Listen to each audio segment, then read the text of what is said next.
Olá, gente linda, maravilhosa, bom dia! Já se inscreva no canal para não perder nada, porque o nosso estudo de caso hoje, várias anotações para não perder nada, é sobre Pablo Escobar. Você já ouviu falar? Com certeza, mas sabia da história, ou melhor, dos fatos verídicos sobre as 49 virgens? Eu não posso falar. Gente, já se inscreve no canal. Se você gosta desse tipo, já deixa o joinha agora, porque você vai esquecer no decorrer deste vídeo. E nós vamos, então, ouvir a história sobre Pablo Escobar. Se você gosta, deixa aqui embaixo qual outro caso que você quer ouvir. E claro que aqui é sobre ser perito. E investigação é ser perito. Vamos lá então comigo? Começando a nossa história, gente. Pablo Escobar é o estudo de caso das 49 virgens. Eu não posso citar o nome Pedó, porque senão é cortado. Ele era filho de uma mãe que era professora e de um pai que era dono de uma empresa pequena agrícola. E eles tinham 7 filhos e 2 adultos para se sustentar.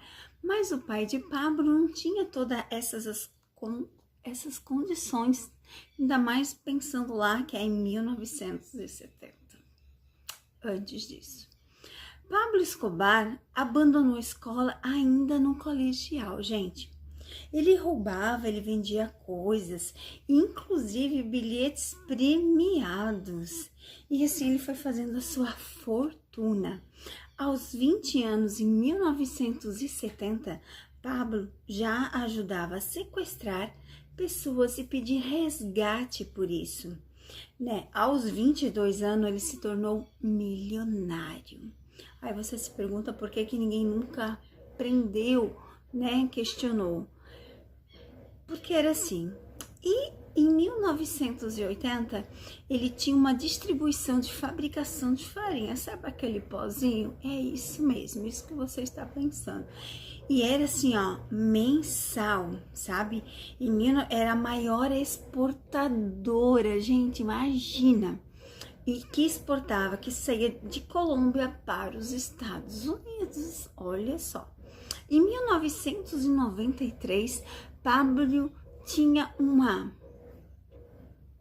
é que eu vou dizer? Ele tinha simplesmente 10 milhões de dólares. Esse era a riqueza de Pablo nessa época. Vocês imaginam? Em 1980, alguém com 10 milhões de reais, gente. Que hoje em dia é muito mais. Muitas pessoas partiram muito cedo entre brigas, discussões, porque eram provocadas, eram rixas. Mas teve um caso que em 1987, que foi quando tudo começou a ser assim, um escândalo. Várias meninas entre 12 e 17 anos foram encontradas sem vida em Medellín. Todas tinham sinais de maltratos e algumas partes retiradas, se é que vocês me entendem. Dezenas foram encontradas assim. E foi confirmada anos depois que Pablo era a pessoa responsável, mas ele tinha uma esposa. Você sabia disso? Ah, pois é. Tudo começou quando ele tinha lá os seus 23 anos, que ele encontrou a sua esposa queridíssima com Wendy, era o nome dela, ela tinha apenas 12 anos de idade. Ela acabou engravidando aos 14 e Pablo deu um jeitinho de retirar, sabe, porque é muito cedo. Mas quando ela fez 15 anos, ela se casou com Pablo e ele já tinha 27 anos. Ele tinha um desejo enorme por meninas de 12 a 17 anos, mas que fossem puras. Ele queria ser o primeiro de todas, pois a sua esposa foi assim com ele. Então ele permanecia que ele também queria ser assim. E ele teve várias amantes, inclusive teve uma amante que engravidou a Wendy. Eu falei que a esposa era Wendy, mas a esposa era Maria, gente, confundi os nomes. A Wendy, que foi a esposa, ela teve um início, assim, muito bom com ele. Ela ficou anos com ele. Só que em 1983, ela acabou engravidando dele. E ele deixou bem claro que isso não poderia acontecer. E ela sumiu. Só que quando ela estava de 5 meses, ele conseguiu encontrar ela e ele retirou o filho dela com o veterinário. É isso mesmo. E quanto mais velho Pablo Escobar foi ficando, mais o apetite por meninas foi crescendo. Até que ele mandava os seus capangas ir nas áreas mais pobres e ele pagava para as famílias de 30 a 50 mil pesos, fora carros e motos, e prometiam às meninas uma vida muito boa. No início foi tudo assim, até chegar certos dias que ele teve a brilhante ideia de fazer uma festa e pediu para que os seus funcionários procurassem 50 meninas entre 12 e 17 anos virgens. Essa era a primeira regra. Todos sabiam da obsessão de Pablo em que elas tinham que ser puras. E antes de entrar na festa, elas faziam um exame para realmente verificar se eram puras. A sua esposa sabia de tudo, mas não se envolvia em nada, porque todos sabiam que seria somente por uma noite, até as próprias meninas.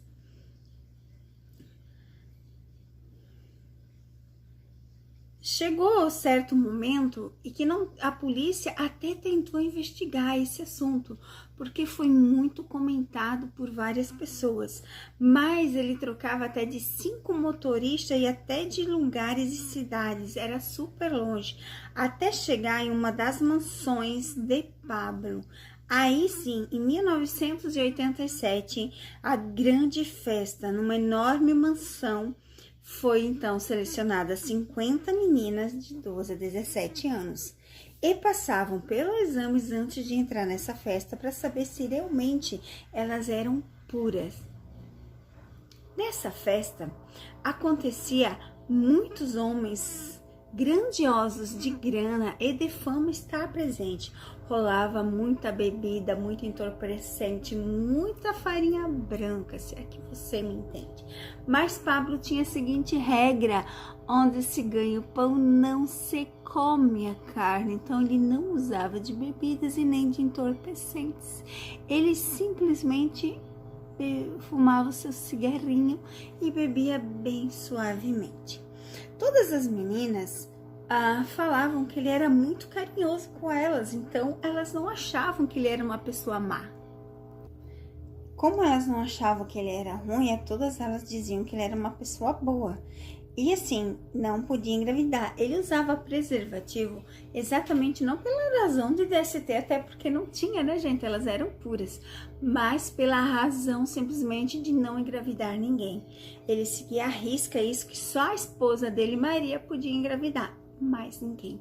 Tanto que ele tinha 2 filhos. E nessas festas rolava muita diversão, pois as meninas sabiam o que elas tinham que fazer, mesmo sendo puras, elas foram ensinadas e conversava. E elas foram na maior, né, sem problema nenhum. Passando esse momento, Pablo começou a desconfiar que alguma das meninas eram informantes da polícia. E como ele não tinha tempo de descobrir quem era, então ele mandou dar fim a todas, sem exceção. Então todas foram levadas para um canto, os capangas aproveitaram da situação e depois, tiraram umas partes, se é que vocês entendem. Meses e meses de investigação, a polícia nunca conseguiu nada, mas uma das jovens sobreviveu. E foi aí que tudo mudou.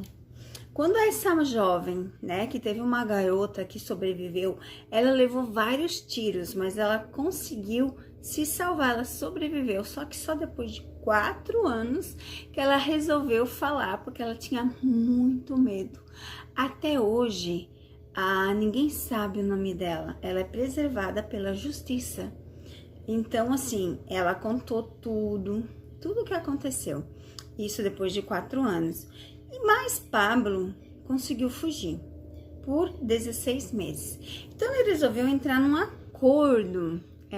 Pablo disse, vamos fazer um acordo, eu confesso, eu sou preso, mas eu quero as minhas regras. E não é que aceitar as regras de Pablo. Pablo fez a sua própria cadeia, que mais parecia um castelo, uma mansão de diversão. Tinha campo de futebol, tinha piscina, tinha tudo o que ele queria. Ele mesmo escolhia quem ia cuidar dele. Tipo, era uma prisão domiciliar que ele mesmo fez. Mas depois de 2 anos, o governo colombiano decidiu quebrar este contrato, pois achou que não seria viável continuar. Então, em 1992, Pablo conseguiu fugir, pois ele fez uma passagem secreta na sua prisão. E até os militares e os americanos entraram nessa procura dele, onde ele ficou, sim, gente, 16 meses fugido. Isso foi em 1993. Conseguiram captar uma ligação dele para o filho dele, aonde conseguiram ver aonde ele estava. E então foram atrás dele, conseguiram, só que em meio a tiros e tiros e tiros, Pablo foi ferido com vários tiros e não resistiu. No seu velório teve mais de 25 mil pessoas que foram à rua. E até hoje, gente, poucas pessoas sabem desse caso. Você sabia desse caso? Das 49 que foram mortas, decapitadas, alguns pedaços por aí. Você sabia dessa história? Enfim, todos estão descansando. Se você gostou, compartilha, veja e se inscreva no canal e deixa qual a sua próxima sugestão. Obrigada, amores!